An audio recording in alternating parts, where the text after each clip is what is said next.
নমস্কাৰ আপোনালোক সকলোকে পুনৰবাৰ মোৰ চেনেল এডি ইনফৰমেশ্যন আসামৰ অন্য এটা নতুন ভিডিঅ'লৈ স্বাগতম জনাইছোঁ। ভাৰতীয় ডাক বিভাগত পুনৰ 98,083টা পোষ্টৰ কাৰণে বিজ্ঞাপন প্ৰকাশ কৰা হৈছে। এইটো এটা সোণালী সুযোগ বুলি ক'ব লাগিব 10 পাছ আৰু 12 পাছ সকলৰ কাৰণে, যিহেতু তেওঁলোকে পোষ্ট কেইটাৰ কাৰণে এপ্লাই কৰিব পাৰিব। চ' আহকচোন এই পোষ্ট কেইটাৰ বিষয়ে ডিটেইলছত আলোচনা কৰোঁ। ইয়াতে দিয়া আছে পোষ্ট আছে ইণ্ডিয়ান পোষ্ট ৰিক্ৰুটমেণ্ট 2022 অৰ্গেনাইজেশ্যন হ'ল ইণ্ডিয়া পোষ্ট। আৰু ইয়াতে পোষ্ট কি পোষ্ট আছে ইয়াতে দিছে, তিনিটা বিভাগত ওলাইছে: পোষ্টমেন, মেইলগাৰ্ড আৰু MTS মাল্টিটাস্কিং। আৰু টোটেল ভেকেঞ্চি হ'ল 98,083টা। আৰু এপ্লিকেশ্যন মোডটো অনলাইন হ'ব আপোনালোকৰ। আৰু চিলেকশ্যন প্ৰচেছটো ইয়াত কোনো ধৰণৰ এক্সাম নহয়, ইয়াতে মেৰিট বেচিছত চিলেকশ্যন হ'ব।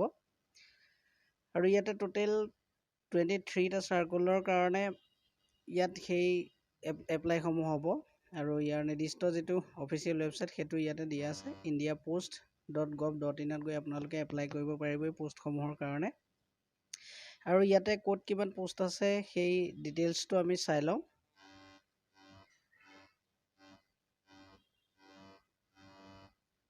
ইয়াতে দিয়া আছে India post recruitment 2022 important details.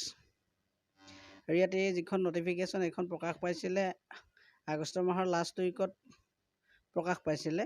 আৰু ইয়াতে দিয়া আছে এতিয়ালৈকে ৰেজিষ্ট্ৰেশ্যন ষ্টাৰ্টছ হোৱা নাই, এইটো ইয়াত নটিফাই কৰিব বুলি দিয়া আছে ইয়াতে। আৰু লাষ্ট ডেট অফ এপ্লাই এইটো নটিফাই কৰিব, এইটো এতিয়ালৈকে দিয়া নাই। আৰু এপ্লিকেশ্যন ফিজ যিটো এইটো লাষ্ট ডেট যেতিয়া আছে এপ্লিকেশ্যন ফিজ দিয়াৰ সেইটো নটিফাই কৰিব। আৰু ইয়াতে ভেকেঞ্চি ডিটেইলছটো আমি চাই লওঁ। দি আছে পোষ্ট কেইটা দি আছে, পোষ্টমেনৰ কাৰণে আছে 59,099টা ভেকেঞ্চি আছে। আৰু মেইল গাৰ্ডৰ কাৰণে আছে 1,445টা। আৰু মাল্টিটাস্কিং MTSৰ কাৰণে আছে 37,539টা পোষ্ট। টোটেল পোষ্ট ইয়াতে আছে 98,083টা আছে। আৰু ইয়াতে ডিটেইলছত দিয়া আছে ক'ত কিমান পোষ্ট আছে। তো ইয়াতে আমি মেইনলি আছামৰ কাৰণে কিমান আছিলে সেইটো চাই ল'ম আমি।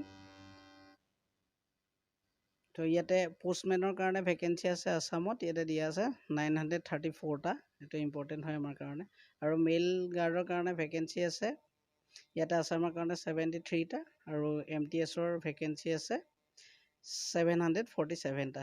বাকীখিনি আপোনালোকে এবাৰ চাই ল'ব, মই মেইনলি আছামৰটো কৈ দিছোঁ আপোনালোকক।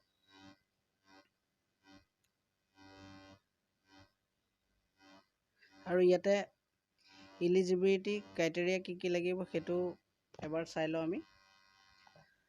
পোষ্টমেনৰ কাৰণে কেণ্ডিডেটসকল 10/11 পাছ হ'ব লাগিব ৰিকগনাইজ বৰ্ডৰ পৰা। আৰু মেইল গাৰ্ড যিকেইটা পোষ্ট আছে সেইকেইটাৰ কাৰণে 10 বা 12 পাছ হ'ব লাগিব ৰিকগনাইজ বৰ্ডৰ পৰা। আৰু তেওঁলোকৰ কম্পিউটাৰৰ বেছিক নলেজখিনি থাকিব লাগিব। আৰু MTSৰ কাৰণেও ক্লাছ 10 বা 12 পাছ হ'ব লাগিব ৰিকগনাইজ বৰ্ডৰ পৰা, আৰু কম্পিউটাৰৰ বেছিক নলেজখিনি থাকিব লাগিব। আৰু ইয়াতে এজ লিমিটটো দিয়া আছে 18 to 32 ইয়াৰ্ছ হয়। আৰু ৰিলেক্সেশ্যনৰ কথা যদি আমি চাওঁ এজৰ, তেতিয়া কেটেগৰী ৱাইজ দিয়া আছে শ্বিডিউল কাষ্ট বা শ্বিডিউল ট্ৰাইব SC STৰ কাৰণে 5 ইয়াৰ্ছ ৰিলেক্সেশ্যন থাকিব। আৰু আদাৰ বেকৱাৰ্ড ক্লাছ OBCৰ কাৰণে থাকিব 3 ইয়াৰ্ছ। ইকনমিকেলি উইকাৰ ছেকশ্যন যিটো EWSৰ কাৰণে ৰিলেক্সেশ্যন নাই, ইয়াতে দিয়া আছে। পাৰ্চনছ উইথ ডিজেবিলিটি PWDৰ কাৰণে আছে 10 years. Persons with disability PWD plus OBCৰ কাৰণে আছে 13 ইয়াৰ্ছ। আৰু person with disabilities PWD plus ST ST হ'লে তাৰ কাৰণে আছে 15 ইয়াৰ্ছ ৰিলেক্সেশ্যনছ। চ' ইয়াতে এজৰ বিষয়ে আপোনালোকে গম পালে। আৰু ইয়াতে দিয়া আছে ফিজ। ইয়াতে যদি আমি এপ্লিকেশ্যন ফিজটোৰ কথা চাওঁ, তেতিয়া ইয়াতে দিয়া আছে the application fees for all the post under Indian post office recruitment is ৰেজ 100 ৰুপিজৰ হ'ব ইয়াতে।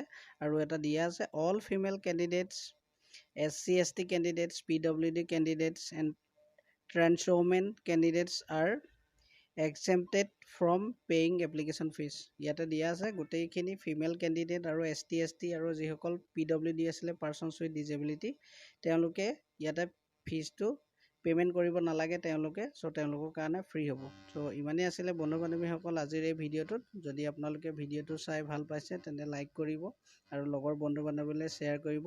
আৰু যদি মোৰ চেনেলটোত আপোনালোক নতুন হয় তেন্তে চেনেলটো ছাবস্ক্ৰাইব কৰি কাষত থকা বেল আইকনটো প্ৰেছ কৰি দিব, যাতে এনেকুৱা ধৰণৰ ভিডিঅ' মই আপলোড কৰাৰ লগে লগে আপোনালোকে পাই যায়। চ' আজিলৈ ভিডিঅ'টো ইমানেই আছিলে।